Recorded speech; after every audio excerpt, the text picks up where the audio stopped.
Sikhuluma nge-ashwagandha, ivideo yesibili lena. Makuthi awukayibuki leyo yokuqala kuzomela ubuyele kuyo uzochazeleka ngokuphelele. uDr. Lethukwe Namalona ngilethela izinto eziphathelene nempilo, umzimba kanye nezifo ezisiphathayo. Uma ungasubscribe, cela wenze njalo la ngenzansi and give this video a very big thumbs up. Kulena ke sizobe sikhuluma ngokuthi uthini umthetho waseSouth Africa mayelana ne-ashwagandha, amanye amazwe ame kanjani ngayo, yonke le information engiyithathe kulama studies, iziphi izinto ekumele siyibheke kulo lonke lo cwaningo lenziwe ngayo, nanokuthi ke yindaba abantu abangaka befuna i-ashwagandha and why we should be concerned. So eSouth Africa kukhona i-body, i-regulatory body, umthetho wezamaphilisi obizwa ngokuthiwa uSAHPRA. uSAHPRA uyena ocheck-ayo i-medication ukuthi inganikezwa yini abantu, yenze sure ukuthi yonke i-quality i-right, okay? I-ashwagandha ke yona i-supplement, ayisiyona i-medicine. Okusho ukuthi ke kumele ubheke ukuthi ikhona le label kuyo ebhala ukuthi this unregistered medicine has not been evaluated by SAHPRA for its quality, safety and intended use. Ama-supplement wonke ke ayayebhalwe kanjena ukuze uqiniseke, like kube nesiqiniseko sokuthi yes, i-supplement lena but ayikakabi through wonke lama check adingekalayo, ama-checks lawa mayikuthi i-medication izobe prescribed kubantu. Uzokwazi ukuthi uhambe nje uyesitolo uyoyithengela over the counter because it's a supplement and not a medicine. Mayikuthi unaso isifo esifana ne-depression, esifana ne-anxiety, kuzomela ukuthi ubonane nodokotela, ubone i-psychiatrist, izokwazi ukuthi ikulekelele. This is very important. Asibheke-ke kwamanye amazwe. EDenmark i-ashwagandha bayistopha ukuyisebenzisa. Yindaba uzobuyela kuleya video ukhumbule ngama-side effects. Ngenxa yama-side effects e-thyroid nanokuthi-ke if you're pregnant ingabanga ukuthi ube ne-miscarriage.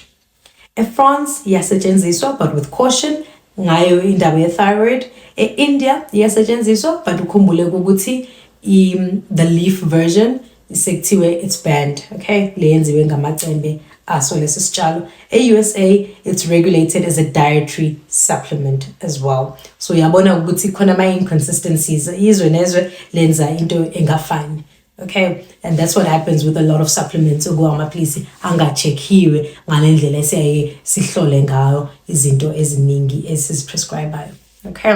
Uzobona ke enye into ukuthi ama-supplements ayebhala ukuthi it supports, it boosts, it improves. Ngenxa yale point engenzayo ukuthi it doesn't treat these mental health conditions but it might dampen those symptoms. Bese sibheka ukuthi yonke le information esengikuphe yona iphumaphi. Maningi ama-studies ake yenziwa, amanye ama-clinical trials, amanye ama-systematic reviews, inhlobo nje ehlukene zocwaningo lolu. Inkinga ke yabakhona ngama-studies amaningi ukuthi-ke asebenzise abantu abancane ukuhlola ukuthi i-ashwagandha isebenza kanjani. Mhlambe it was ranging from 50 to 130. Mwenza ama-trials la ufuna ukutesta abantu abaningi uzowenza sure ukuthi lezi zinto oziclaimayo ngaleli philisi noma le drug lena izona yini. So i-sample size was very small. Okunye-ke ayenziwanga endaweni eziningi zomhlaba. Amaningi ase-India, akhona nawo kwe-USA nakwezinye indawo but awekho enough ukuze sazi ukuthi yes, this is it, these are the effects. Lokho kwenzakala la kule country kuzokwenzeka kubantu abakwenye country. We don't have enough studies from different places in the world. Eziningi zi-concentrated laphayana. Bese kuba nanokuthi-ke mekwenziwa lonke lecwaningo abantu abalandelwanga isikhathi eside sowazi ukuthi emva konyaka kusebenziswa ashwagandha kwenzakala nemzimbeni mina nginjani as umuntu. Ama-studies amaningi it's between 6 to 12 weeks. So emva kwaloko asazi ukuthi athini ama-effects akhona. Bese kuba khona-ke nezinye-ke izinto ekumele sizibheke mesibheka ama-studies engeke ngisazimenshinayo kwamanje but engoqaphelisa ngako ukuthi-ke yes, ngisho noma kwenziwe ucwaningo ziningi izinto ekumele sizibheke, alright? Bese-ke mhlawumbe umbuzo ekumele siyibuze wona ukuthi yindaba abantu abaningi kangaka eSouth Africa manje. I mean i-ashwagandha kade yabakhona and ikade yaduma kwezinye indawo, indaba manje. Singabheka ukuthi we need to be honest with ourselves. Kuningi okwenzakalayo, abantu abaphilile kahle emoyeni, emzimbeni, emphakathini. Kuningi okwenzakalayo emakhaya, abantu abasebenzi, kuningi okwenzakalayo epolitikini. Umuvula nje TV ubheka indaba, kuningi inkinga zemali. All of those things zinomthelela ekutheni sizizwa kanjani emoyeni. And into ehluphayo ukuthi ama-mental health care services awekho maningi eSouth Africa, noma ukuthi uwathole ke kube nzima. Ama-psychiatrists mancane, mhlampe for abantu aba-100,000 sina 1 to 2 psychiatrists, mancane kakhulu. And now we still have doctors sitting at home unemployed.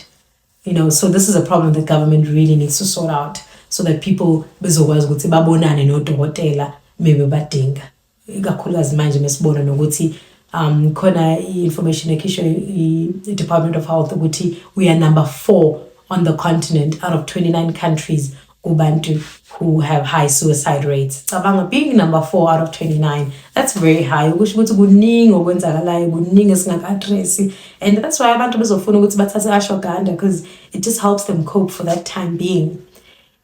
I-risk yayo ukuthi uzothola ukuthi umuntu ngampela uyagula, ngampela une-depression, une-anxiety, this may be severe, unezinye izifo zengqondo, but because usithatha i-ashwagandha iyakwazi ukuthi mhlambe ivale zonke le mpawu, ngoba sesichazile ukuthi isebenza kanjani emzimbeni nasendaweni ehlukahlukene. Mhlawumbe umuntu angahlala isikhathi eside engayili kuyobona udokotela, engabonanga i-psychiatrist noma i-psychologist ebenazo lezo zifo, and then lokho-ke mhlawumbe ngeke kwaba nemiphumela emihle.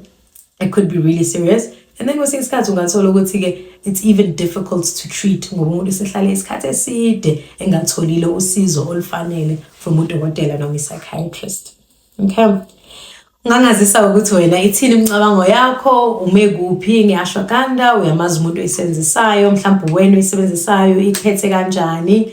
Emva kwayo yonke le information kulama video amabili, I hope you have a better idea yokuthi iyini i-ashwagandha, isebenza kanjani, imaphi ama-side effects, ibaphi abantu lapha engaba ingozi kubo khona. eSouth Africa sime kanjani ngayo i-ashwagandha, kanye neyibonele ngikuphezona-ke ngamanye ama-country. Okay, makuthi awasubscribe, please do the right thing down below, give this video a big thumbs up. Ngiyabonga ukuthi ungiphe isikhathi sakho ungilalele, uzokubona kwelandelayo.